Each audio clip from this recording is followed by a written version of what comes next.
वो जो थोड़ा कुछ ही देर से लाइट नहीं पड़ेगी तो दिक्कत आ में बोला ना ना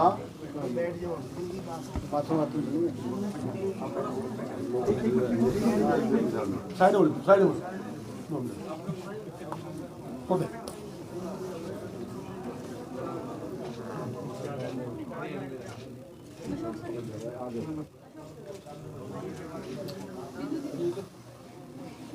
आप इसके मीडिया के कुछ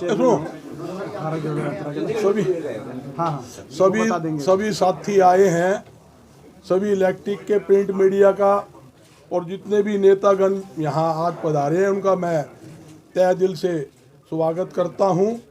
और भारत जोड़ो यात्रा जो दीपेंद्र जी सारा संभाल रहे हैं, हुड्डा जी संभाल रहे हैं और इनके नेतृत्व में अच्छा काम चल रहा है, उसी बाबत आज उन्होंने ये पीसी रखी है और कांग्रेस भवन में मीटिंग रखी है। मैं दीपेंद्र जी से अपील करूंगा वो अपने विचार रखे। 1 मिनट और लूँगा। एक्चुअल क्या है, देखो दीपेंद्र जी बोल लेते हैं, किसी भाई ने बाद में कोई बात सवाल करना कर ले, एक एक करके। जैसा अभी गर्ग साहब बता रहे थे, हमारे सबसे पहले हमारे बीच में हमारे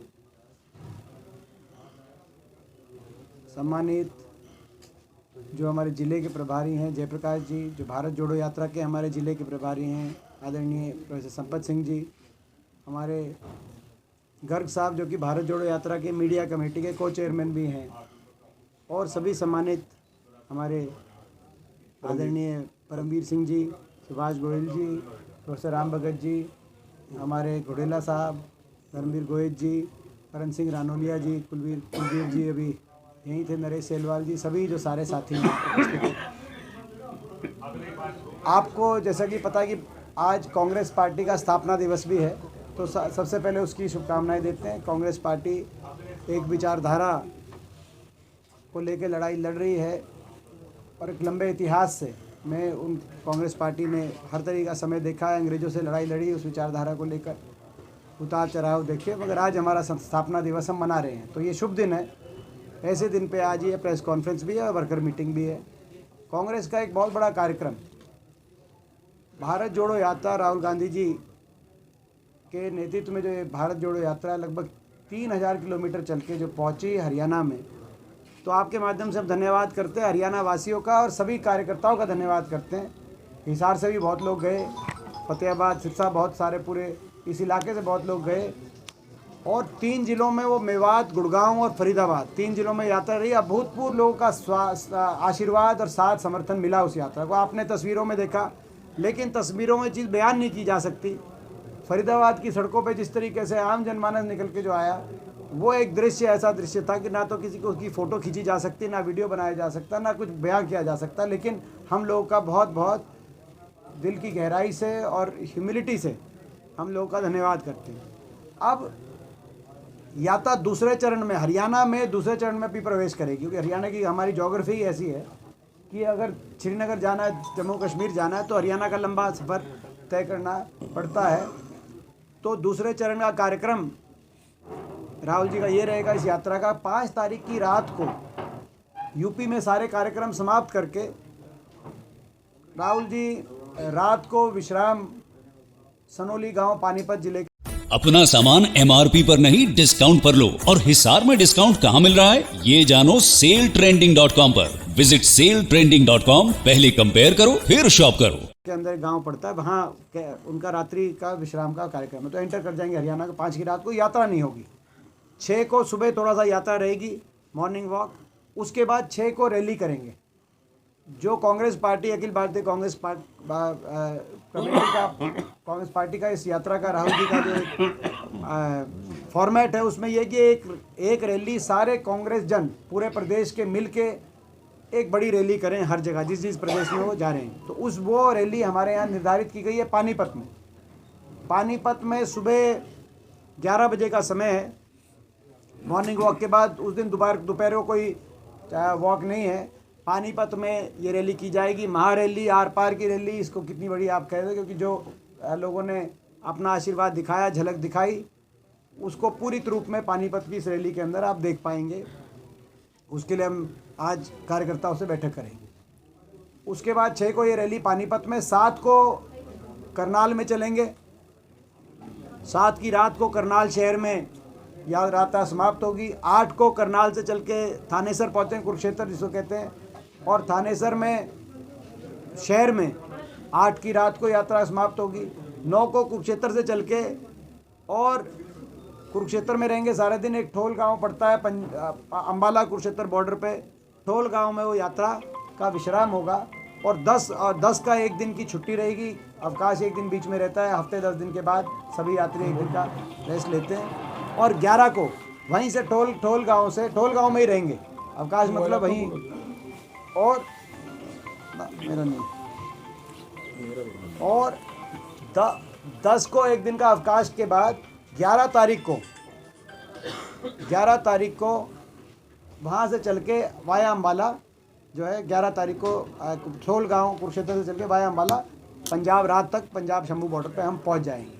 ये शेड्यूल है, यानी कि कुल मिलाकर 5 से लेकर 11 तक 6 दिन का शेड्यूल है हरियाणा में दोबारा, इसमें एक दिन की छुट्टी है और एक दिन की रैली है। आज हम उसकी तैयारी के लिए बैठक है।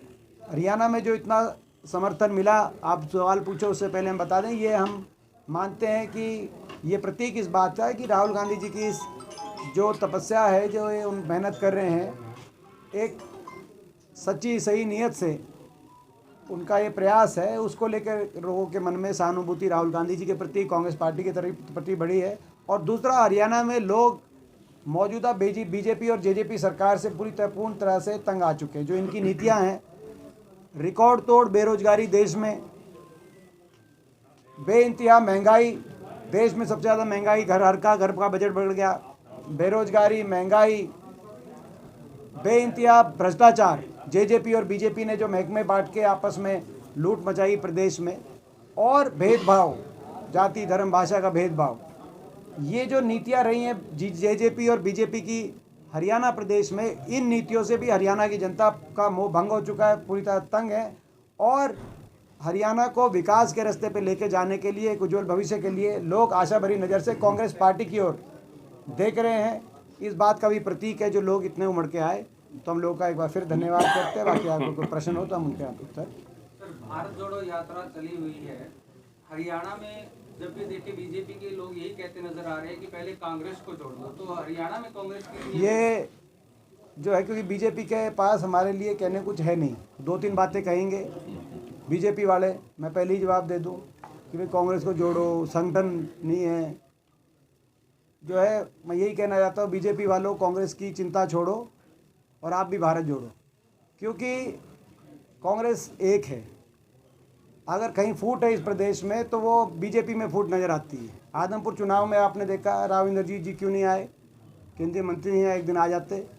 कृष्णपाल गुर्जर जी क्यों नहीं आए, सांसद अरविंद शर्मा क्यों नहीं आए। सांसद अरविंद शर्मा जी ये क्यों कह रहे हैं बार बार कि मुख्यमंत्री जी ऐसे हैं कि मुख्यमंत्री जी में समझ की कमी है। तो ये क्या कारण है कि भाजपा के सांसद इतने बुखर होके, और कितने विधायक कितने सांसद आए हैं आदमपुर चुनाव में। तो कांग्रेस एकजुट है। बीजेपी क्या कहेगी, हमारे संकल्प है भारत जोड़ो के लिए, हमारे हरियाणा के संकल्प मैं बताता हूँ आपको, उनके बारे में बीजेपी कुछ कह नहीं सकती। क्या संकल्प है, नफरत से प्यार को जोड़ो, भारत जोड़ो। बीजेपी कुछ कह नहीं सकती। हमारा संकल्प है हर गांव हर शहर को विकास की उसी रफ्तार से जोड़ो जो कांग्रेस सरकार में, हुड्डा सरकार में देखा गया था, भारत जोड़ो। हमारा संकल्प है किसान को एमएसपी की गारंटी और सम्मान से जोड़ो, भारत जोड़ो। हमारा संकल्प है गरीब को आर्थिक विकास से जोड़ो, यानी गरीब को 100 गज के प्लॉट, 2 कमरे का मकान पीले कार्ड से जोड़ो, भारत जोड़ो। हमारा संकल्प है कर्मचारी को ओल्ड पेंशन स्कीम से जोड़ो, भारत जोड़ो। हमारा संकल्प है नौजवान को रोजगार से जोड़ो, जो 1,82,000 पद पक्की नौकरी जो है समाप्त कर रहे हैं, या तो प्राइवेटाइजेशन के माध्यम से या कच्ची लगा रहे हैं कौशल में। तो 1,82,000 पद नौजवान को रोजगार से जोड़ो, भारत जोड़ो। महंगाई का चक्कर तोड़ो, हर परिवार को 300 यूनिट फ्री बिजली से जोड़ो, भारत जोड़ो। बड़े बुजुर्ग को देश में सबसे ज़्यादा पेंशन से जोड़ो, 6,000 पेंशन से जोड़ो, भारत जोड़ो। ये हमारे संकल्प हैं। हम इन संकल्पों को लेके बढ़ रहे हैं। बीजेपी इनके बारे में तो कुछ कह नहीं सकती, क्योंकि ना तो 6,000 पेंशन देंगे, उन्हें तो 5,000 पेंशन ही नहीं दी, ना बिजली में राहत देंगे, ना ओल्ड पेंशन स्कीम देंगे। ना गरीब को 100 गज के प्लॉट और मकान देंगे। तो बीजेपी इस तरह की बात करती है। जो आप प्रश्न पूछ रहे हो उसका जवाब दे दिया। हम एक है, फूट खाई है तो बीजेपी में। उपेंद्र जी, आप ही के पार्टी के एक विधायक ने विधानसभा में पेगासस का मुद्दा उठाया है, कुछ कहना चाहेंगे, कुछ कमेंट करना चाहेंगे कि लगता है आपको भी कि हरियाणा में इस तरह देखिए, ये बड़ा सीरियस मामला है। हमारे विधायक पंडित नीरज शर्मा जी ने पेगासस यानी कि जासूसी, ये तो जासूस सरकार है। ये तो हरियाणा की तो ऐसी सरकार, ऐसी बदनामी ये करा रहे हैं कि हरियाणा सीआईडी के तो लोग जो है राहुल जी के टेंट, वो जो टेंट लगा हुआ उसमें घुस गए। दो उनके खिलाफ जो है पूरे देश में कहीं नहीं हुआ। बाकी जगह भी बीजेपी की सरकारें थी। आप मध्य प्रदेश से यात्रा आई है, वहाँ पे बीजेपी सरकार थी। आप महाराष्ट्र के अंदर भी इनका गठबंधन इन्होंने जोड़ तोड़ के सरकार बनाई है। बाकी जगह तो नहीं है बीजेपी की सरकार, कांग्रेस की है, राजस्थान में, केरल में। लेकिन ये ऐसी बेइज्जती कराई इन्होंने प्रदेश की कि यहाँ पे वो तो खुले में यात्रा कर रहे हैं हम लोग, मगर हरियाणा ही एक ऐसा प्रदेश निकला जहाँ पे सीआईडी वालों को वहाँ भी घुसेड़ दिया। तो ये पेगासस का जो सवाल किया गया कि ये जो हरियाणा के जो सीआईडी के और पुलिस के अधिकारी जो इजराइल गए थे, इजराइल ऐसी कौन सी ट्रेनिंग लेने गए थे, जानकारी दे हरियाणा सरकार। और किस किस पे पेगासस और किस किस के टेलीफोनों पे के माध्यम से सरकार नजर रही है, सूची को जारी करे। हमें तो पता है कि हम तो होंगे हैं मॉनिटरिंग पे, लेकिन और कौन कौन है पता है सरकार। इस यात्रा के माध्यम से हरियाणा की जो लोकसभा सीटों को आप साधने की कोशिश कर रहे हैं, क्या उसका फायदा आपको मिल पाएगा 2024 में? देखिए, 2024 में हरियाणा में लोग मन मना चुके हैं। लोग बदलाव करेंगे हरियाणा प्रदेश में। कांग्रेस पार्टी की तरफ लोग देख रहे हैं और देश में भी जो माहौल बन रहा है उससे स्पष्ट है कि लोग देश में भी बदलाव की तरफ बढ़ रहे हैं। हमें विश्वास है कि हम हरियाणा में लोकसभा चुनाव में बहुत कांग्रेस का अच्छा प्रदर्शन रहेगा। पूरे हरियाणा में पटवारी भी स्ट्राइक पर है सर, 3 दिनों से आज तीसरा दिन है। आंगनबाड़ी वर्कर भी मांग कर रहे हैं। इसके अलावा पेंशन को लेकर भी हरियाणा में लगातार प्रोटेस्ट चल रहे हैं। कितने वर्ग स्ट्राइक पे आप ये देखो, बच्चे स्ट्राइक पे बैठे रहे, आप लोगों ने भी उठाई बात। मेडिकल के स्टूडेंट्स स्ट्राइक पे बैठे रहे, आपने देखा। आंगनवाड़ी स्ट्राइक पे, सफाई कर्मचारी, कल उनका प्रदर्शन था सफाई कर्मचारियों का, ग्रामीण सफाई कर्मचारी, वो स्ट्राइक पे, पटवारी स्ट्राइक पे। तो ये जो है इसका सरकार को फ़र्क नहीं पड़ता, क्योंकि सरकार का मानना है कि इन सबसे स्ट्राइक करा दो, जो है पोर्टल से सारी चीज़ करा दो। परिवर्तन लाने के लिए हरियाणा में परिवर्तन यात्रा निकाल रहे हैं, आप उसको कैसे? हम सीरियसली नहीं लेते, क्योंकि उनकी पार्टी का ना जनाधार है, ना कोई इतनी बात कोई लंबी चौड़ी है। हम INLD को सीरियसली नहीं लेते। और ये ज़रूर है, उससे आप सवाल पूछ सकते हो कि वो वोट तो राज्यसभा में बीजेपी के कहने से डालते हैं, तो ये यात्रा वो किसके कहने से निकाल रहे हैं, पूछो आप उनसे। भारत जोड़ो यात्रा के हरियाणा में पहुंचते ही केंद्रीय स्वास्थ्य मंत्री की तरफ से एक पत्र जारी कर दिया गया था। देखिए, कोरोना की जहाँ तक बात है, अगर कोरोना का वैज्ञानिक आधार पे, साइंटिफिक एविडेंस डेटा से कोई सरकार, देश की सरकार प्रोटोकॉल बनाती है, नियम, वो हर प्रदेश सरकार को चिट्ठी लिखती है और प्रदेश सरकार जिला प्रशासन को वो प्रोटोकॉल जारी कराती है। सबसे पहले हम उसका पालन करेंगे। लेकिन अगर केवल सीधा चिट्ठी बाईपास करके सीधा कांग्रेस पार्टी को लिखी जाए कि भारत जोड़ो यात्रा बंद करो, ये हम स्वीकार नहीं कर सकते। ना बीजेपी को चिट्ठी लिखी उन्होंने, ना जेजेपी को चिट्ठी लिखी उन्होंने, ना किसी प्रदेश सरकार को चिट्ठी लिखी, ना कोई नियम बनाया, ना कानून बनाया, आपके लिए कोई ना कानून बनाया। मगर सीधा हम पे कानून लागू कराना चाहें तो उनकी जो क्या नीयत है, क्या मंशा है, आप अंदाजा लगा सकते हो और उस बात को हम स्वीकार नहीं करते। सवाल जो पूरा भारत पूछ रहा है कि राहुल गांधी आदि बाजू की टी-शर्ट में घूम रहे हैं, उन्हें ठंड नहीं लगती? तो ये देखिए, वैसे मैं इसमें बताना चाहता हूँ, क्योंकि बहुत लंबे समय तक मेरा साथ रहा है, लगभग 20 साल से मैं संसद में उनके साथ हूँ और हम साथ ही लोकसभा के अंदर हमें सौभाग्य मिला था और हम तब से मैं देखा है, उससे पहले से भी मैं उनसे परिचित हूँ, उससे पहले भी बहुत वर्षों से। जैसे हर आदमी की तासीर होती है, कुछ आदमी यहाँ पे बड़ी मोटी जैकेट पहन के बैठे हैं, कुछ पतली जैकेट पहन के बैठे हैं, किसी ने जैकेट का अपना खोल भी रखा है, जैसे इन्होंने बजरंग जी के गर्ग ने, हमने बंद कर रखी है। तो राहुल जी जब हम मोटी जैकेट पहन के भी जाते थे संसद में शीतकालीन सत्र में, विंटर सेशन में, तो वो आधी बाजू की जैकेट पहनते थे, वो भी खुली हुई, कभी कभी कम पहनते थे। आप देखो उनकी पुरानी तस्वीरें बहुत कम आपको मिलेंगी। पहली बात। दूसरी बात, तासीर के साथ होती है तपस्या, तासीर और तपस्या। आप अगर जाओ, ये देश तपस्वियों का देश है, गंगोत्री पे आप जाओ, वहाँ पे जो जितनी इसने कठिन तपस्या करी है, सच्चे मन से तपस्या करी है, आप उनका देखिए। आप वो तो जो है वहाँ पे आपको जो है बिल्कुल मतलब जो है उनको कोई बड़े गर्म कपड़ों में आपको दिखाई नहीं देंगे, वस्त्र बड़े ज़्यादा लंबे चौड़े वस्त्रों में भी दिखाई नहीं देंगे। तो तपस्या, तो तासीर भी होती है, तपस्या भी होती है। इससे ज़्यादा तपस्या कौन 3000 किलोमीटर 25 किलोमीटर रोज चल रहा। यहाँ पे सुबह 5 किलोमीटर चलने के लिए बड़ा मारामारी हो जाती है कि 5 किलोमीटर चल दिया, आज हम 7 किलोमीटर चल दिए, ये 25 किलोमीटर चल रहे हैं रोज़। तो तासीर और तपस्या है। जिला परिषद चेयरमैन को लेकर मगर ये अच्छा है, मगर एक ये चीज़ अच्छी है कि एक टी शर्ट ने जो है बीजेपी को परेशान कर रखा है। हम इस बात से खुश हैं। अच्छा ये बताइए, सलमान खुर्शीद ने राहुल को यात्रा चल रही है राहुल गांधी जी की, उससे बीजेपी को एलर्जी हो रही है, उसकी भी दवाई है कांग्रेस के पास?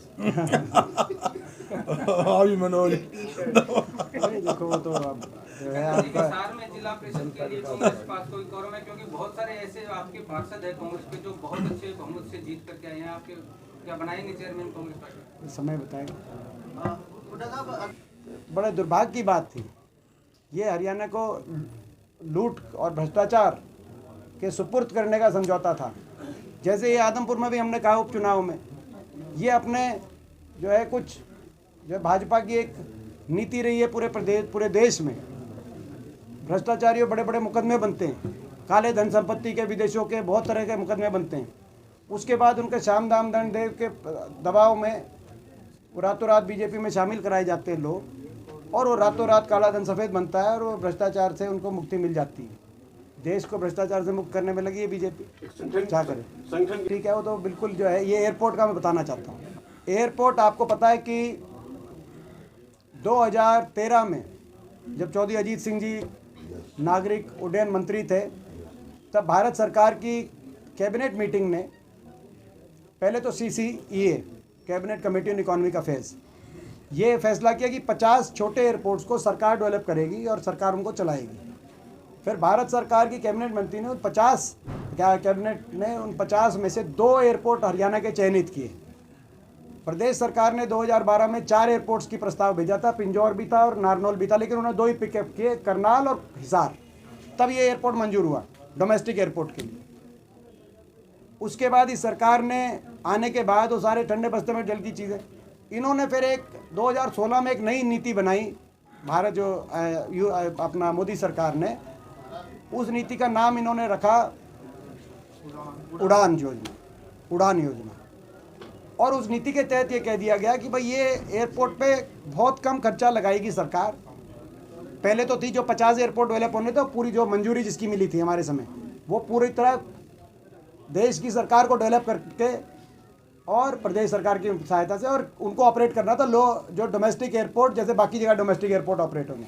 इन्होंने उड़ान नीति बनाई जिसमें कहा कि भाई सरकार मिनिमम खर्चे करने के बाद उसको डेवलप कर देगी, और जो प्राइवेट कैरियर्स हैं वो देखें कि भाई यहाँ पे फिजिबिलिटी है कि नहीं, और वो फिजिबिलिटी जिसको लगेगी वो चलाए। उस उड़ान योजना में मैंने सवाल पूछा था, सबसे पहले प्रश्न जो आपने संसद के अंदर, उसका जवाब मिला था कि भाई कुल मिलाकर इस पे आज तक जो मंजूर हुआ है वो 36 करोड़ के आसपास इन पे पूरा मंजूर हुआ है उस उड़ान योजना ये वो। जबकि पहला जो एक्चुअल मंजूरी थी वो पूरा डोमेस्टिक एयरपोर्ट बनना था, वो कम से कम जो है 400-450 करोड़ की लागत थी, उसको घटाकर इन्होंने 36 करोड़ पे ले आई है कि भाई ये उड़ान योजना के तहत उतना 36 करोड़ के बाद इन्होंने एक कैरियर की बात करी। कैरियर का आप पूछ लो कैरियर की फ़्लाइट चल रही हैं कि नहीं, वो कैरियर की नाम मात्र फ़्लाइट शुरू हुई और उसके बाद फ़्लाइट्स बंद होगी। और अब ये पहले पिछले सेशन में मेरा प्रश्न था, इस सेशन में ये जो यहाँ के अभी जो मौजूदा सांसद हैं विजेंद्र सिंह, उनका प्रश्न था जिस पर जवाब दिया कि भाई कोई अभी ना तो कोई फ़्लाइट चल रहा है कोई प्राइवेट, और इसका तो उड़ान योजना का तो बेसिस ये है कि कोई किसी को फिजिबिलिटी लगेगी तो चलाएगा को प्राइवेट, और नहीं तो नहीं चलाएगा। तो ये तो जो 50 एयरपोर्ट जिसमें 2 एयरपोर्ट हमारे बनने थे जो यूपीए सरकार ने मंजूर किए थे, करनाल और हिसार, ये इस मोदी सरकार की उड़ान योजना की भेंट चढ़ गए। आज के दिन 9 साल के बाद, 9 साल हो गए केंद्र सरकार को, कोई एक भी फ़्लाइट के लिए पूरा हरियाणा तरस रहा है। डोमेस्टिक एयरपोर्ट जो है ये दोनों बनने चाहिए थे। तो बड़े दुख की बात है, सरकार सार्वजनिक रूप से लोगों से इसे माफ़ी मांगे। हमारा ये मांग है सर। हाँ बिल्कुल, आप बताओ।